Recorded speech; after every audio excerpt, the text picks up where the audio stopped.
साथियों, WBTGT हिंदी की तैयारी कर रहे हैं तो लगातार मैं आपके साथ हूँ। उसी सिलसिले में आपको पता है कि कबीर के 30 दोहे जो है आपके सिलेबस का हिस्सा है।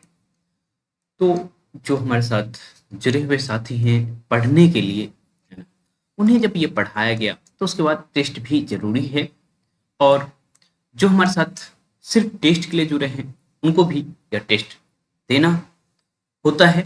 ओके, तो चलिए उसी सिलसिले में हम इन सभी प्रश्नों का वीडियो एक्सप्लेनेशन देख लेते हैं।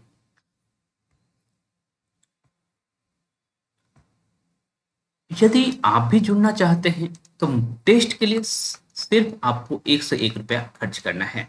साहित्य सहचर देख रहे हैं, है ना। ऐप डाउनलोड कर लीजिए, प्ले स्टोर पर मौजूद है ना? और वहां आप खुद को टेस्ट के लिए इनरोल कर सकते हैं। और साथ ही साथ यदि आपके पास 30 घंटा है और टेस्ट पढ़ना चाहते हैं तो प्लीज आप चाहें तो इसके लिए भी इनरोल कर लीजिए। क्योंकि देखिए, व्याकरण और जो आपका इतिहास है वो सब करेंगे, है ना, वो कोई भी करेंगे, है ना, और अच्छे से करेंगे। लेकिन टेक्स्ट से यदि प्रश्न आ जाता है तो जो टेक्स्ट अच्छे से पढ़े होंगे वही कर पाएंगे इन प्रश्नों को। तो आपसे उम्मीद है कि आप, है ना, कम से कम टेस्ट के लिए या फिर आप चाहे तो टेस्ट के लिए भी, जो उसमें मैं पूरा कोर्स पढ़ाया हूँ, इतिहास, व्याकरण और साथ ही साथ आपका जो टेक्स्ट लगा हुआ है वो भी। ओके, तो आप जुड़ सकते हैं हमारे साथ। ठीक है, चलिए अब हम देखते हैं। पहले ही प्रश्न में हमारे सभी साथियों को दिक्कत थी जो अच्छे अंक लाए थे, है ना। जो अच्छे अंक लाए थे उनमें जो भी नाम शामिल है, जैसे जागृति, है ना। मैं देख रहा हूँ कि जागृति हमसे 2 दिन पहले जुड़ी है ना। टेस्ट के लिए पहले से जुड़ी थी लेकिन क्लास में, है ना, वो 2 दिन पहले ही डोल की। और मैं देख रहा हूँ कि जैसे ही कबीर के पद उन्हें अच्छे से पढ़ा दिया गया वो टॉप पर पहुंच गए, है ना। तो ये होता है कि भाई टीचर आपके लिए क्या कर सकते हैं। तो मैं कोशिश करता हूँ भाई, सिंपल सी बात है कि जितना मेहनत मैं कर सकूं उतना आप लोगों के लिए करूं। फिर 20 में से 16 आया है अंजू क्या, या फिर मनीषा अग्रवाल भी बैच की ही बच्ची हैं, है ना। पुष्पा, अंकिता बैच की हैं। ये तस्लीमा काफी अच्छा मेहनत करती है, खुद से मेहनत कर रही हैं। दीपिका, लिली और राजनंदिनी, ये सभी बैच के बच्चे हैं। ओके, क्योंकि प्रश्न मुश्किल थे मैं समझता हूँ, और इस वजह से जो है मार्क्स सभी के थोड़े कम दिख रहे हैं, मेरे अनुसार तो कम ही दिख रहे हैं। हाँ, लेकिन देखिए ये होता है ना, थोड़ा एनालिटिकल मैं पूछता हूँ, इसलिए पूछता हूँ कि भाई आप लोग कितना समझे हैं। ये जरूरी है आपसे प्रश्न इस तरह के पूछे जाए कि आपके अंडरस्टैंडिंग को चेक किया जाए, ना कि ऐसा नहीं कि कबीर का जन्म कब हुआ। ये भी पूछा जाएगा आपसे, लेकिन साथ में ये भी पूछा जाएगा कि भाई आप ये बताओ कि इसका मतलब क्या है। ओके, जब मतलब पूछा जाएगा तो आपको पता होगा तो ही आप कर पाएंगे। तो देखिए, जब लागी भगत सकाम है तब लागी निर्फल से, कहे कबीर वह क्यों मिले निष्कामी निस्तेव, है ना। तो इसका अर्थ तो आपसे पूछा नहीं गया है, लेकिन पूछा क्या गया है देखिए। उपर्युक्त दोहे के आधार पर सत्य कथन है। पहले तो आपसे एक और प्रश्न बन सकता है, ये पंक्ति या ये दोहा दे दिया जाएगा, आपसे पूछा जाएगा कि ये किसकी है। तो आप, ऑब्वियस सी बात है, ये कबीर आधारित टेस्ट है ना, कबीर लिखा भी हुआ है, इसलिए पहली पंक्ति ही दी जाएंगी आपको। ओके, और पहली पंक्ति दी जाएंगी तो आपको करना पड़ेगा, है ना। तो आप आराम से करके आ जाइएगा कि कबीर की पंक्ति है, पहले तो यही बन सकता है प्रश्न। उसके बाद क्या प्रश्न बनेगा देखते हैं। तो उपयुक्त दोहे के आधार पर सत्य कथन है ना। इनमें से सभी देव अहंकारी होते हैं, इसलिए इसलिए मनुष्य को अहंकार नहीं करना चाहिए, है ना। निष्काम भक्ति सफल नहीं होता, है ना। सकाम भक्ति सफल नहीं होता, है ना। तो आपसे पूछा जा रहा है कि भाई क्या हो रहा है, ठीक है। तो देखिए, कहे कबीर वह क्यों मिले निष्कामी निस्तेव, तो प्रभु जो है ना वो निष्कामी है। ओके, प्रभु है, जो ईश्वर है कबीर के यहाँ आप जानते हैं परमात्मा है, राम है, तो वो ईश्वर है ना। तो वो निष्कामी है। ओके, तो कह रहे हैं कि आप निष्काम देव का आराधना कर रहे हैं, है ना, देव की आराधना कर रहे हैं और सकाम होके कर रहे हैं, तो कैसे आपको फल मिलेगा। निष्फल हो जाएंगे, कोई फल मिलने वाला नहीं। तो वही कह रहे हैं, देव अहंकारी होते हैं, इसलिए मनुष्य को अहंकार नहीं करना चाहिए। तो देव अहंकारी नहीं होते हैं, वो निष्कामी होते हैं इस पद के अनुसार। ठीक है, ये स्टेटमेंट गलत हो गया। ठीक है, निष्काम भक्ति सफल नहीं होता है ना। निष्काम, चूंकि देव निष्कामी है इसीलिए आपको भी निष्कामी होना पड़ेगा, सकामी है ना। जब लागी भक्ति सकाम रहेगा तब आप निसफल होंगे, है ना, असफल होंगे। ठीक है, तो निष्काम भक्ति सफल नहीं होता।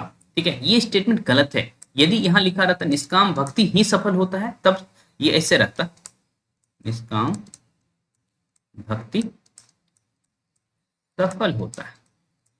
यदि ये लिखा होता तब ये स्टेटमेंट सही हो जाता, लेकिन नहीं लिख दिया है ना। और लिखा हुआ है सकाम भक्ति सफल नहीं होता, तो बिल्कुल सकाम भक्ति कैसे सफल होगा। ओके, तो सकाम भक्ति सफल नहीं होगा, तो ये स्टेटमेंट सही है। ओके, ये स्टेटमेंट सही है। ओके, या तो लिखा रहे निष्काम भक्ति सफल होता है ना, या फिर उसका जस्ट उल्टा स्टेटमेंट ये है कि सकाम भक्ति सफल नहीं होता है। ठीक है, अब उम्मीद है जो भी हमारे साथी रात में डॉट जाहिर किए थे, है ना, वो इसको समझ गए होंगे। थोड़ा सा समय लगता है इन चीजों को करने में, लेकिन थोड़ा सा अंडरस्टैंडिंग के लिए मैं इस तरह से करता हूँ। ठीक है भाई, अंडरस्टैंड रहेंगे, सब कुछ पता रहेगा तो ही ना आप कुछ कर पाएंगे। कबीर सोई सुरीबा मन सो मारे जूझ, डैश पियादे फकीर के दूर करे सब दूज। तो ये आपको पढ़ाया गया था, है ना। तो कबीर सोई सूरीबा, है ना, तो कबीर कह रहे वो सूरबीर है, मन सो मारे जूझ, है ना, जो मन को लड़ झगड़ के मार दिया है। ओके, डैश पियादे पकड़ के दूर करे सब दूजी, और कह रहे कि भाई कितने प्यादे को पकड़ करके सबको दूर कर दो, कुछ इस तरह की बातें कर रहे हैं। तो भाई खाली स्थान भरना है, पंच, दस, सप्त और अष्ट। तो इसका उत्तर हो जाएगा पंच, और इसको 77% छात्रों ने सही किया है। ये मेरे लिए अच्छी बात है ना। तो यहाँ हो जाएगा पंच, पंच प्यादे पकड़ के दूर किए सब कुछ। ओके, तो यहाँ पंच हो जाएगा, और पांच तो का मतलब यहाँ पंच इंद्रियों से। ओके, पांच इंद्रियों का आपसे चाहते तो मैं ये भी पूछ लेता, यहाँ पंच प्यादे का क्या मतलब है ना। तो यहाँ पांच प्यादे का मतलब है पांच इंद्रियां। ठीक है, तो देखिए हमारे पास समय की कमी रहती है, फिर भी मैं कोशिश करता हूं कि भाई आप लोगों को जो प्रश्न आप लोगों के एग्जाम में आ सकता है उन प्रश्नों को उसी तरह से डील किया जाए। ओके, चलिए। ओके, जो उगे सो अथावे फूले सो कुमलाए, जो चुनिया सो ढई परे, जामे सो मरी जाए। उपयुक्त दोहा के आधार पर सत्य कथन नहीं है ना, नहीं की बातचीत की जा रही है। तो ये कह रहे जो पैदा होगा वो खत्म भी होगा, अथावे भी होगा, फूलेगा जो वो कुमलाएगा भी, है ना। जो चुना जाएगा, दीवार जैसे खड़ा करते हैं, वो ढहेगा भी, पटी जामे मरी जाए, है ना। तो जो जन्मेगा, है ना, वो मारा जाएगा। ये बातें हो रही हैं। तो कह रहा है भाई उपयुक्त दोहा के आधार पर सत्य कथन नहीं है, मृत्यु निश्चित है, जीवन परिवर्तनशील है, जीवन क्षणभंगुर है और जीवन गतिहीन है। ओके, तो देखिए मृत्यु निश्चित है, आपसे कहा गया, जहां में सो मरी जाए। ओके, ये स्टेटमेंट तो सही हो गया। जीवन परिवर्तनशील है, ओवरऑल देखिए, चुनेगा तो ढहेगा, उगेगा तो भाई खाएगा, या फिर फूलेगा तो कुमलाएगा, तो जीवन परिवर्तनशील है। ठीक है, और क्षणभंगुर भी है। ओके, तो दोनों का भावार्थ तो यही होगा। लेकिन जीवन गतिहीन है ऐसा नहीं कहा जा रहा है इसमें, जीवन गतिशील है। आपसे ये रहता जीवन गतिशील है, यदि ये दिया रहता तो फिर आप क्या करते हैं, इसको ऑब्वियस सी बात है, इसको फिर सिलेक्ट नहीं करते। लेकिन यहाँ लिखा हुआ गतिहीन है ना। तो भावार्थ थोड़ा सा समझना पड़ेगा। और जो भी साथी हैं, मैं समझ रहा हूँ कि भाई आप लोगों के लिए मुश्किल है, इसलिए 29% छात्र ही इसको सही कर पा रहे हैं। लेकिन यदि भावार्थ काफी अच्छे से समझने का कोशिश करेंगे तो आप आराम से इन प्रश्नों को कर सकते हैं, या फिर कम से कम यही प्रश्न ही कर लीजिए, है ना।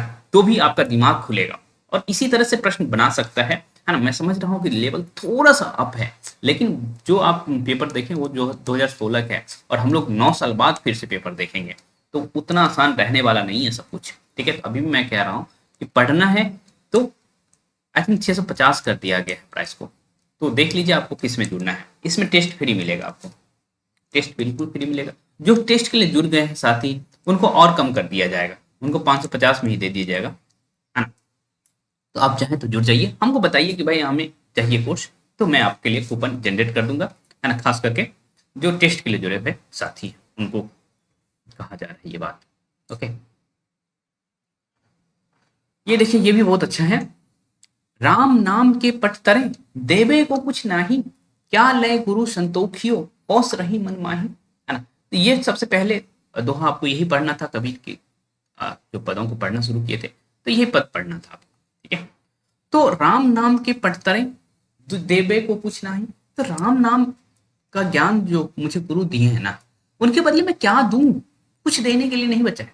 क्या ले गुरु संतोषिए हौस रही मनमाई, और क्या लेकर गुरु संतोष करेंगे, ऐसा मुझे पता ही नहीं चल रहा है। हमेशा हुक उठी रहती है कि भाई क्या मांग देंगे गुरु, है ना, अंगूठा तो नहीं मांग देंगे, है ना। तो ये एक चीज से सोचेगा कि भाई हम किसी कैसे गुरु को संतोष करें, है ना। एक जो है गालब नाम का एक शिष्य थे, है ना।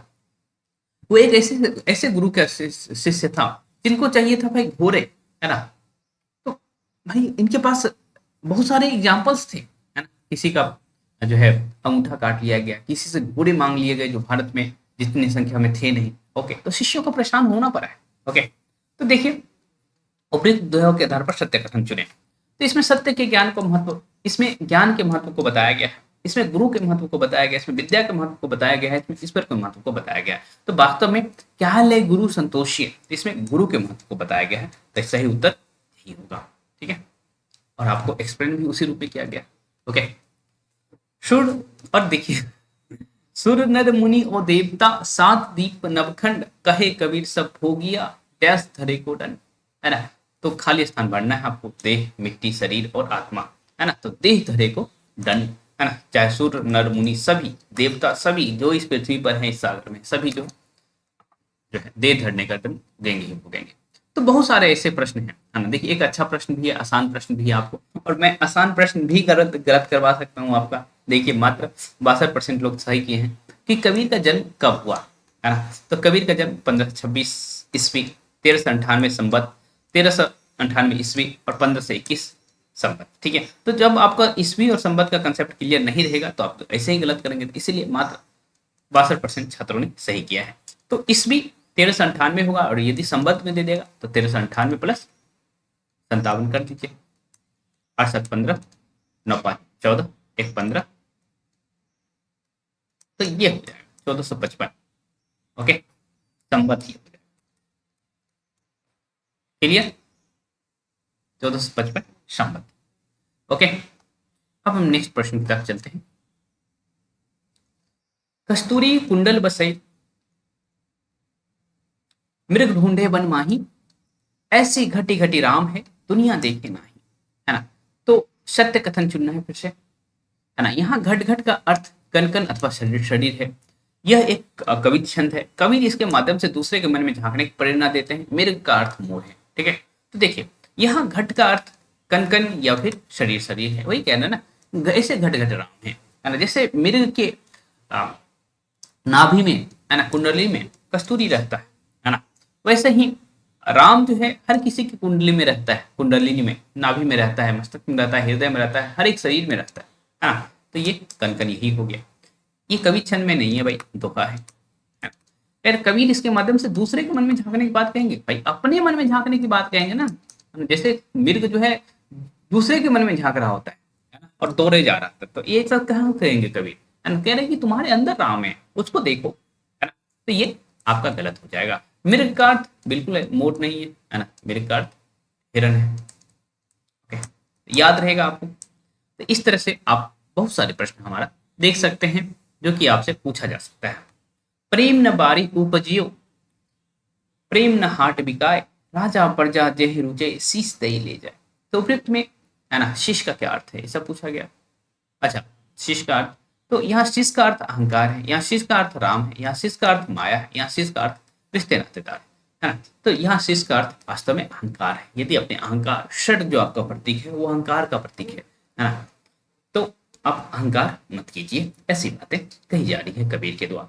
तो बहुत सारे प्रश्न है अपने पास, बहुत सारे प्रश्न है, 20-20 प्रश्न समझिए कि सिर्फ कबीर से आप 20 प्रश्न कर रहे हैं, है ना। और मॉक टेस्ट भी कल से मैं शुरू कर रहा हूँ। ओके, तो भाई मुक टेस्ट का भी पार्ट हो सकते हैं आप लोग, है ना। यही टेस्ट में आप इनरोल करेंगे तो आपको मुक टेस्ट मिलने लगेगा, है ना। 60 प्रश्नों का आपका एग्जाम होगा। हालांकि मैं हिंदी व्याकरण और जो है पैरेलली ले रहा हूँ, हिंदी व्याकरण और साहित्य का प्लस आपके टेस्ट का, है ना।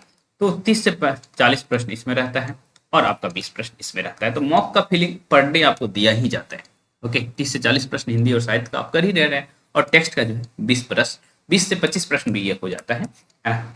तो एक तरह से पर डे मॉक आप दे रहे होते हैं। बस यही है कि दोनों आप अलग अलग समय में देते हैं, ये 9 बजे देते हैं, ये 10 बजे देते हैं। तो मॉक का हम फीलिंग पहले से ही आपको दे रहे हैं, बस उसका नाम मॉक नहीं दिया गया है, ठीक है। चलिए, ये प्रश्न और देख लेते हैं। निर्गुण ब्रह्म की विशेषता है, यह सुगम और गोचर है। बिल्कुल गलत बात है, ये अगम और अगोचर है ना। ये सही है। इसका रूप नहीं, रूप होता है नहीं, निर्गुण है तो रूप कहाँ से होगा। ये रूपहीन कुरूप होते हैं, है ना। रूपहीन तो होते हैं लेकिन कुरूप नहीं होते हैं भाई। कुरूप रूपहीन है तो भाई कुरूप लिखने की क्या जरूरत है, ये भी गलत हो जाएगा। तो ये अगम अगोचर है, ठीक है, ये सही हो जाएगा। ऐसे कई सारे प्रश्न हैं, तो आप चाहें तो भाई इसका पीडीएफ ऐप पर रहता है, आप आराम से देख सकते हैं, ठीक है। और जो भी साथी अच्छा की हैं उन्हें बधाई। देखिए, सभी को टाइम लगा है क्वेश्चन करने में। 6 मिनट का समय लगा है 20 क्वेश्चन करने में, 7 मिनट का समय लगा है, एंड 7 मिनट का समय लगा है, 9 मिनट का भी समय लगा है, ठीक है। तो समय लग रहा है क्वेश्चन करने में, इसका मतलब है कि भाई कहीं ना कहीं परेशान तो हो रहे हैं बच्चे, और मैं चाहूंगा कि इसी तरह से आपको परेशान करूं, है ना? तब आप जाके अच्छा कर पाएंगे, ठीक है। तो चलिए, हम मिलते रहेंगे।